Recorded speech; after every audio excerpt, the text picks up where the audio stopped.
Et bonjour à tous, bienvenue dans cette toute nouvelle vidéo. J'espère que ça va bien, en tout cas ça va nickel. Aujourd'hui on va faire le bilan du match du Classico Real-Barça, match important dans la course au titre. Victoire du Real 2-1.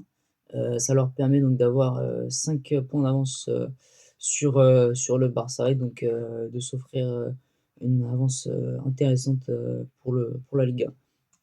On regarde un peu les stats. 36% de possession première mi-temps pour Real, 64 pour le Barça, 12 frappes pour le Real, 7 pour le Barça, 7 cadrés pour le Real, 4 cadrés pour le Barça, 3 grosses occasions, une seule pour le Barcelone. Seconde période encore plus dominatrice en termes de possession pour le Barça. 74% de possession pour Barcelone, 26 pour le Real. 11 frappes, 3 cadrés pour le Real, une grosse occasion. 8 frappes, 2 cadrés pour le Barça, une seule grosse occasion pour le Barça. Donc on voit ici un Barcelone qui n'a pas su être décisif, qui n'a pas su être clinique, comparé au Real qui avait beaucoup moins de possession, mais qui a su s'offrir beaucoup plus d'occasions et qui a réussi à frapper. Donc on peut aussi expliquer ça, et on verra un peu plus par la suite, dû au pressing haut réalisé par le Real et surtout au fait que les joueurs du Real vont faire reculer le bloc barcelonais dans leur surface, ce qui va permettre donc de récupérer des ballons hauts et donc de tenter beaucoup plus de frappes. On va gagner une occasion intéressante d'ailleurs de la part du Real. Occasion pour le coup qui a mené un but à cause d'une erreur défensive de Güler. Mais moi, ce qui m'intéresse, c'est de voir un peu la manière dont la défense se forme au Real. Donc ici, on voit une ligne de 3 à la base. Alors ici, sur ce match, on était plus sur un 4-2-3-1. Et on voit bien ici ce format-là. Donc Carrera, celui qui va monter beaucoup plus haut. Ici, Valverde. Euh, et là, ici, on a donc cette ligne de 3. Valverde qui est juste ici. Carreras qui va monter un peu plus. Les latéraux d'ailleurs dans ce match vont monter un peu. On voit que Carreras dans ce match va monter assez haut aussi pour combiner, pour faire des centres. Valverde aussi.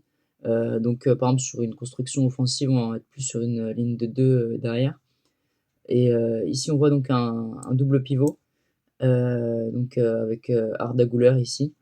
Donc une formation assez intéressante, des latéraux qui montent. Le 4-2-3-1, ça permet aussi ça, ça permet d'avoir un double pivot pour connecter à l'attaque et la défense. D'ailleurs, un point intéressant sur cette occasion ratée, enfin cette occasion de but et ce but pour le Barça, c'est le fait qu'on a un bloc complètement défensif ici. Et l'offensif, carrément, on le voit même pas sur l'écran puisqu'il est clairement beaucoup plus en haut. Ça explique beaucoup de choses de la part du Real et de leur stratégie. C'est une stratégie de transition plutôt que de construction, même si on va voir que la construction va être un point intéressant aussi pour le Real. Mais qu'il y a aussi deux blocs, un bloc défensif et un bloc offensif. Il y a des milieux qui peuvent descendre, qui permutent, qui changent. Ici, on voit pas Kamavinga, Bellingham et tout. Ils montent. Par contre, Arda Güler, lui, il peut descendre et il peut aider en défense. Ça, c'est un point assez intéressant. Malheureusement, pour lui, ça va être une erreur. Voilà, il va falloir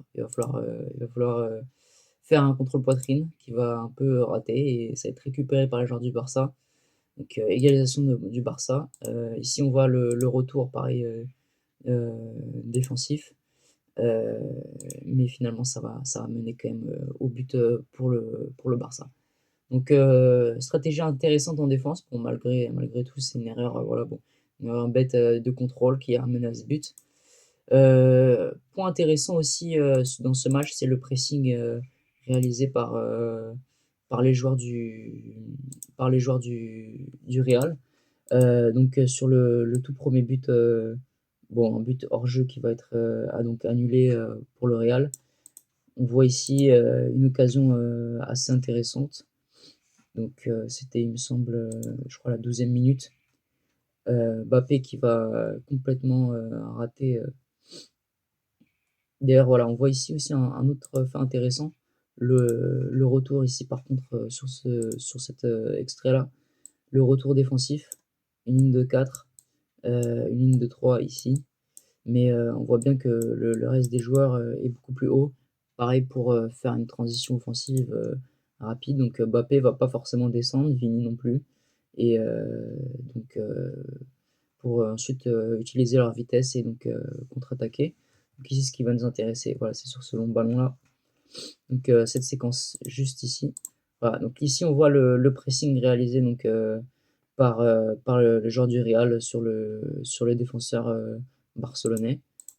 Un fait intéressant à noter, qu'on peut voir, ici, c'est, le pressing, surtout le marquage individuel de la part des joueurs du Real sur les Barcelonais. Donc on voit ici que chacun des joueurs, du Real ont au moins un joueur du Barça en vue, pour simplement essayer d'aller chercher au duel et de gagner les duels. Ici, duel qui va être remporté par Militao. Militao qui va relancer sur Tchouaméni, il va vouloir récupérer. Finalement, Güler qui était juste derrière son dos va récupérer le ballon, va lancer Mbappé.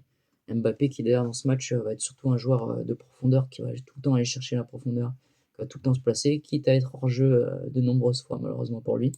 Il me semble 2 buts hors jeu dans ce match, qui va faire une magnifique frappe, but, mais malheureusement but hors jeu pour le Real.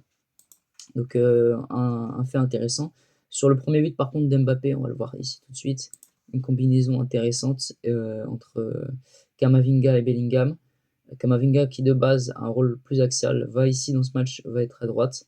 Et ici, il va combiner donc avec Bellingham. Il va faire une sorte d'appel contre appel. Il va faire la passe. Voilà, il va faire directement une sorte d'appel à Bellingham. Bellingham qui a très bien compris, qui va laisser les joueurs barcelonais se faire attirer par Camavinga. Ici, il va pouvoir avoir le temps de récupérer le ballon, de feinter le milieu barcelonais. Et ici, il va avoir tout le temps de lever la tête et de lancer Mbappé en profondeur ici sur cette occasion. Vous pouvez aussi faire un long centre sur Vini qui faisait un appel, il me semble.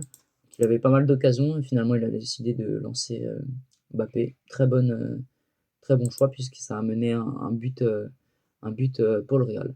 Autre fait intéressant, plus sur la seconde période pour le Real, c'est ce pressing, encore une fois, pressing haut de la part des joueurs du Real. Pareil, si on voit un marquage de chacun des joueurs du Real. Ici, pareil, Camavinga va être décisif sur cette action. Donc là, voilà, il va gagner son duel, le joueur du Real. Il va pouvoir permettre à Camavinga de récupérer le ballon et là, il va faire un magnifique geste technique, petite talonnade directement pour le Bellingham. Bellingham qui va récupérer le ballon, combiné, il va vouloir centrer. À ce moment-là, le joueur du Barça va faire une main. Penalty pour Real Madrid. Penalty malheureusement pour le joueur du Real qui n'a pas réussi avec Mbappé parce que quand même Szczęsny a fait un match assez bon dans ce match. Assez bon dans ce match, le joueur polonais. Donc voilà, il va pouvoir permettre de sauver un peu son équipe d'un éventuel 3-1.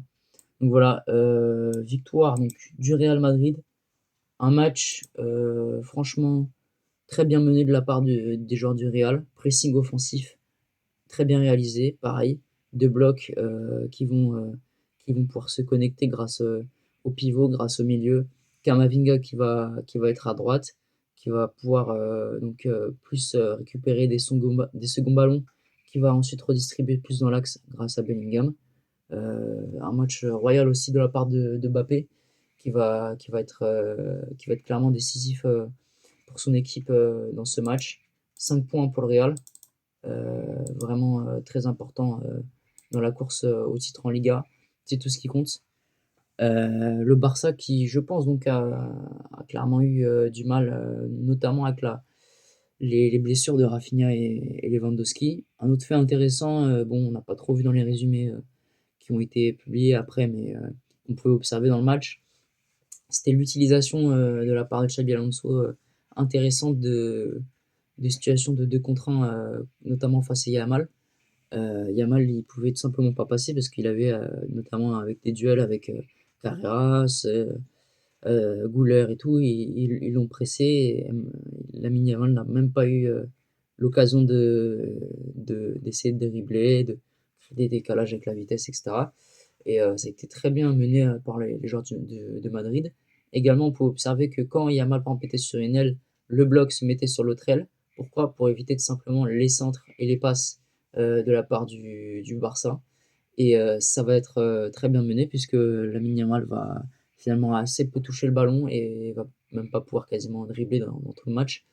Très peu de dribble de sa part. Donc voilà, les décalages qu'il pouvait créer ont été tout simplement neutralisés.